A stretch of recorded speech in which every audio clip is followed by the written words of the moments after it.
Hi, it's Caleb again.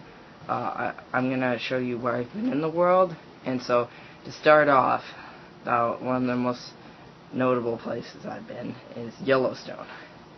Now, we didn't just go straight to Yellowstone.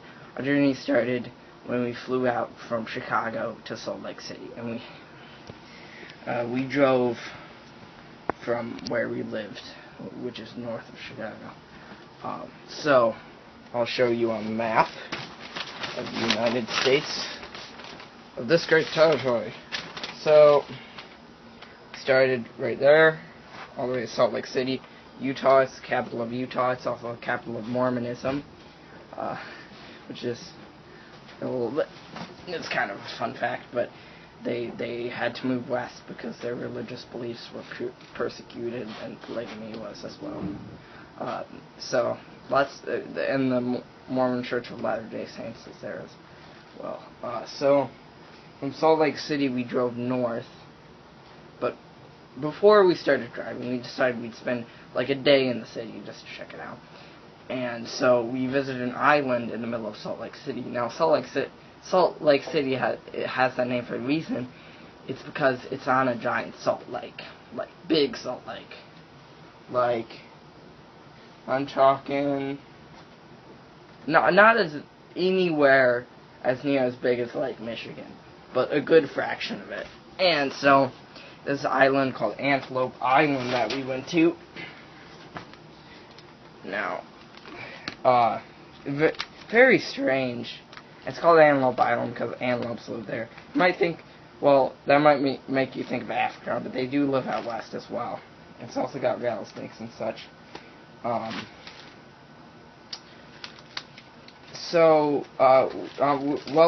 you had to go down this narrow causeway to get there, and there were all these strange birds that were just super teeny and just walking around on the side of the causeway. Really weird birds. And then we get in there and we see a bunch of buffalo, and it's my first time seeing buffalo, so that was cool. Buffalo in their natural habitat. There is a ranch near my city where there are buffalo living, but that's not the same as buffalo in Yellowstone or Utah or whatever. Apparently they made a causeway and they started like herding cattle on this island. There are also rattlesnakes, and on the island when I was walking on it, somebody ahead of us, we were going up a sort of tall hill, covered in these rocks, which were really fun to jump in between. And somebody saw one right up ahead of us. Let's see.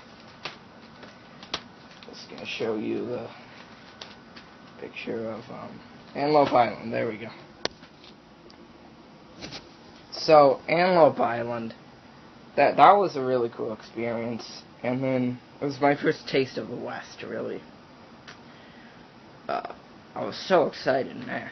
So, and then after that, we decided to drive north. We were heading north through Utah, and then we were bending east towards I'll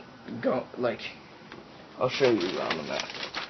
So, right here is Salt Lake City.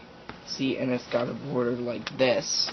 And then we went up like this, and then into Wyoming, which is cut out right here. And Wyoming has Grand Teton National Park, which is where this photo was taken. Very pretty. And Yellowstone. Of course, the famous Yellowstone. The Yellowstone that is resting on a super volcano that should have blown by now. And if it does blow, will rip the entire continent in half. Which I've always found a fun fact. That's why there are so many geysers there. So we were driving north, and it's one of the prettiest drives I've been on. Although there's one problem. My sister, she's a little antsy, and so she likes to know where we're going, and she really didn't understand the geography out west. So that made it harder to enjoy the ride, but it was still very pretty. We went across very flat prairie with like random mountains sticking up in it, and through a canyon, and it was very pretty. And then once we drove into the town of Jackson Hole, which is not on this map, but Jackson Hole is basically the base for all of the Grand Tetons, and since it's of such proximity to the Grand Teton Mountains, which are some of the tallest in the West, they're a little bit like the Alps, as you can see from the photo. They had glaciers on top.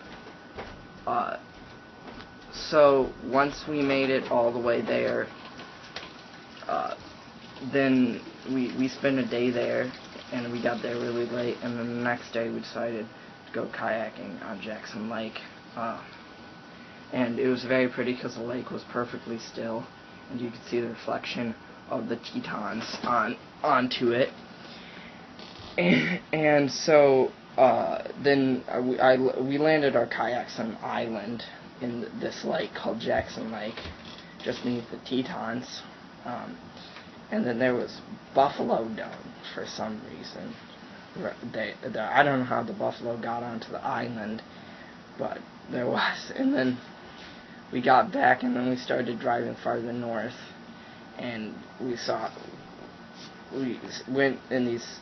were driving through these vast, flat pine forests where all of the needles had come off the trees, and that was because a lot of them had burned from forest fire.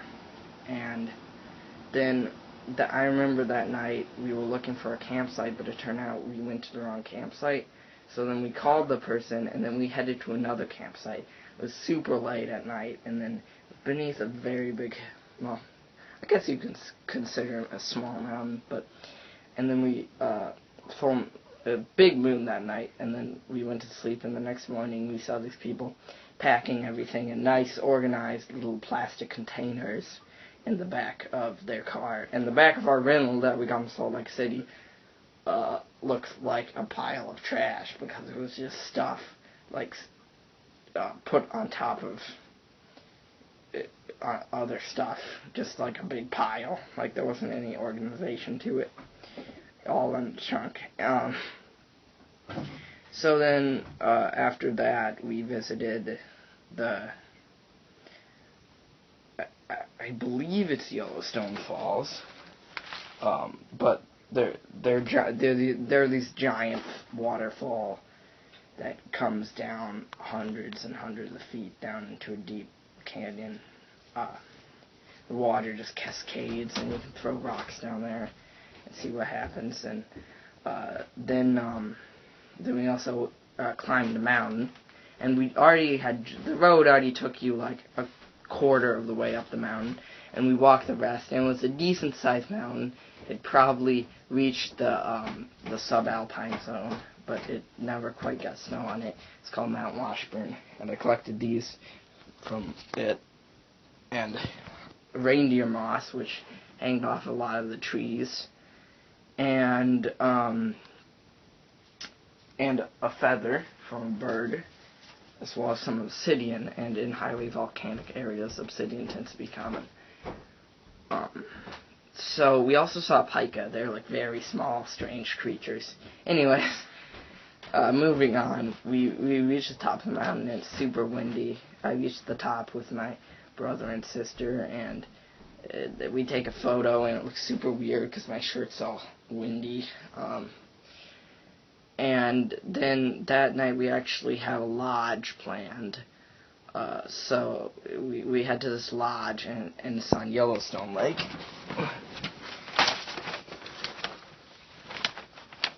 How could they not have Yellowstone Lake on this map? Oh, do they? No, they don't. They don't have Snake River. Anyways, bad map.